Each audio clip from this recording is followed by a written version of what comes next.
Have you ever felt that sharp internal sting when someone criticizes you or doubts your abilities? A feeling that we often call a hurt ego? What if I told you that this very feeling holds the key to either your greatest success or your most painful destruction?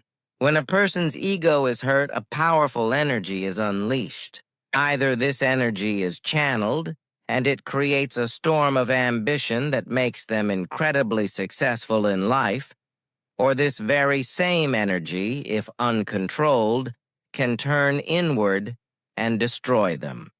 The direction it takes depends entirely on one simple thing: understanding which type of ego is living inside of you.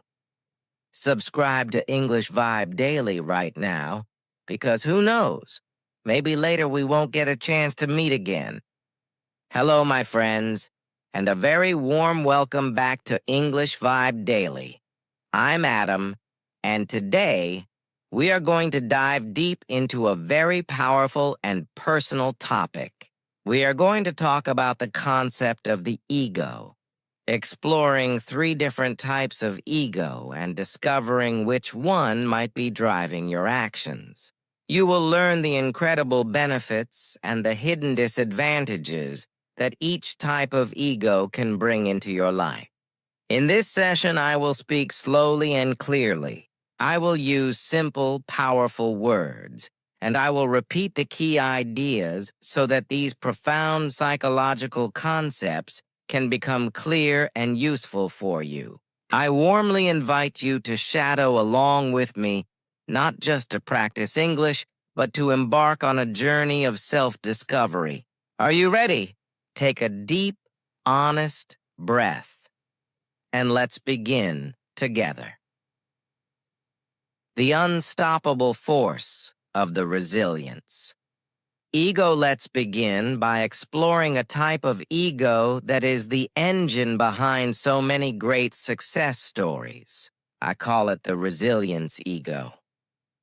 There are some people in this world who are built in a very special way. Even if a violent storm of problems stands between them and their decisions, they will never hesitate to face it head on. It does not matter how many times they fail in life, how many times they fall, or how many people tell them to stop. They will simply never, ever give up. The internal force, the type of ego that gives a person this kind of powerful, almost superhuman willpower, is what we call the resilience ego. This ego is a profoundly positive force. It is the quiet but firm voice inside that never, ever lets a person give up easily. People who possess a very high resilience ego are often the trailblazers, the innovators, and the leaders in our society. For example, if someone with this ego has a very big, ambitious goal, let's say to start their own business, and a huge, unexpected problem arises in achieving that goal, they do not react with fear. They do not quit. Instead, their mind immediately shifts into problem-solving mode. They will find a creative solution to that problem. They will clear that obstacle from their path, and then they will continue moving towards their goal. It doesn't matter how big the problem is that comes their way. It doesn't matter how much other people may try to suppress them or tell them their dream is impossible. The mantra of their soul is simply this: never stop and never, ever give up. This incredible strength comes from a deep and powerful self-belief, a core confidence that they are capable of doing almost anything they set their minds to. These are not the kind of people who passively rely on fate or luck to determine their lives. No. They are the kind of people who believe that they are the authors of their own destiny, and they know how to write their own story. This type of ego is what drives entrepreneurs through years of struggle, what pushes athletes to train when their bodies are aching, and what helps students to keep studying when an exam seems impossibly difficult. It is the very engine of perseverance. However, like any powerful force, this ego also has some potential disadvantages if it becomes unbalanced. For example, if this ego grows a little too strong inside a person, it can transform from healthy self-confidence into a dangerous and blinding overconfidence. Because of this, other people may start to see them not as confident, but as arrogant and unwilling to listen to advice. It may also happen that these incredibly determined individuals become passionately dedicated to a goal that is actually wrong for them, or even destructive, and once they are on that path, their powerful ego makes it very, very difficult for them to stop, to admit they were wrong, or to change direction. That is why it is so crucial for a person with a strong resilience ego to choose their goals very carefully after much thoughtful consideration. When this ego is directed towards a positive, well-chosen goal, it is one of the most powerful forces for good in the world. You've just learned about the powerful, forward-moving energy of the resilience ego. It's a force that builds empires and achieves the impossible. If you recognize a part of yourself in that description, that's wonderful. Now let's explore a very different and often more painful type of ego that many of us wrestle with: the fragile shield of the defensive ego. The second type of ego is something many of us know intimately. We call it the defensive ego. People who operate from a defensive ego are often very sensitive, especially when it comes to their own self-image. Any form of criticism, even if it is constructive, can feel like a deep, personal attack. And if someone says something even slightly negative about them, these words can hurt them tremendously and for a very long time. If you ever try to point out a mistake that someone with a defensive ego has made, their first automatic reaction is not to listen and reflect. Their first reaction is to try and prove you wrong, to defend their position at all costs. Internally, these individuals may feel very weak, insecure, or full of self-doubt. But externally, they will go to any extent, use any argument, and fight any battle to prove themselves right and to maintain an outward appearance of being powerful and in control. Their primary unspoken demand from the world is this: you must always respect me and see me as being correct. Because of this deep-seated fear of being wrong, these people can almost never admit their own mistakes. And this is the great tragedy of the defensive ego. Because if you cannot admit your mistakes, genuine growth becomes almost impossible. If you are always blaming others or the circumstances, you can never truly improve yourself. Your progress in life comes to a screeching halt.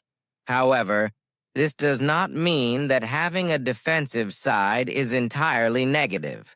If you can learn to control this ego and use it with wisdom, it can also be a very beneficial force in your life. The positive side of this ego is that it gives you the courage to stand up for yourself. The truth is, in this big competitive world, people will sometimes try to suppress you, to take advantage of you, or to devalue your contributions. In those moments, it is absolutely necessary to have the strength to take a stand for yourself and to defend your boundaries. A healthy defensive ego allows you to say no when you need to voice your opinion with confidence, and to ensure that you are treated with the respect that you deserve. The key is to use this energy to defend your rights and your value, not to defend yourself against the learning opportunities that come from your own mistakes. The endless race of the competitive ego. The third type of ego we will talk about is one that fuels so much of our modern world. It is the competitive ego. This is the powerful internal drive that motivates a person to become the absolute best. It does not matter what the arena is, whether it's a job, a sport, a specific skill, or even a social situation. The person with a strong competitive ego always has an intense need to be at the top, to be number one. And if someone else performs better than them or goes beyond them in any way, this feeling is something that is almost never digested easily. In other words, their ego is deeply hurt by being second best.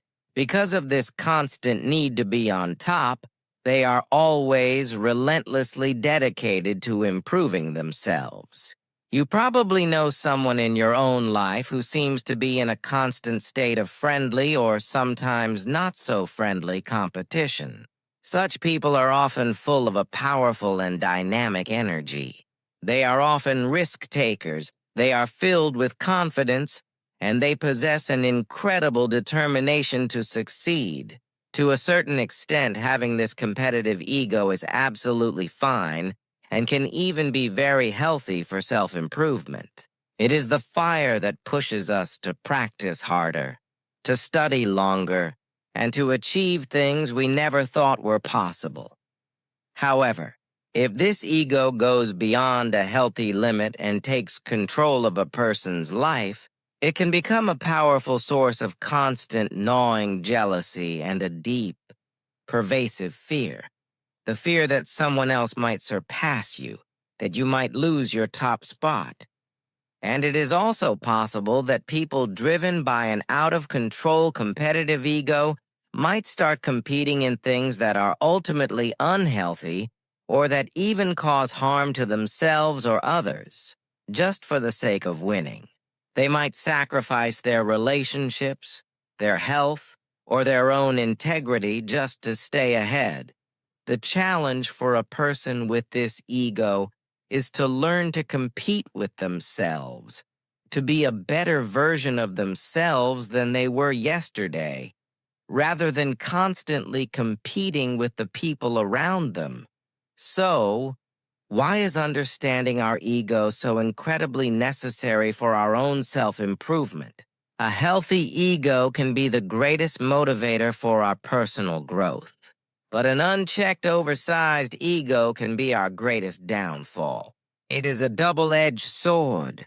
A person with a very high, arrogant ego, who is only trying to prove that they are the best and always right, can never truly grow. They can never make genuine progress because they are blind to their own flaws. They can never build deep, authentic relationships because they see others only as competitors.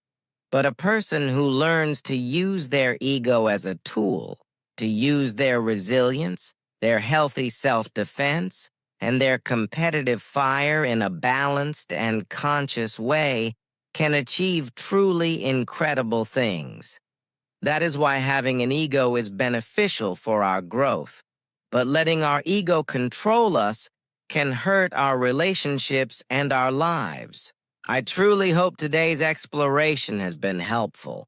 What did you think? Do let me know by liking this video and leaving a comment. I'll see you very soon in the next lesson.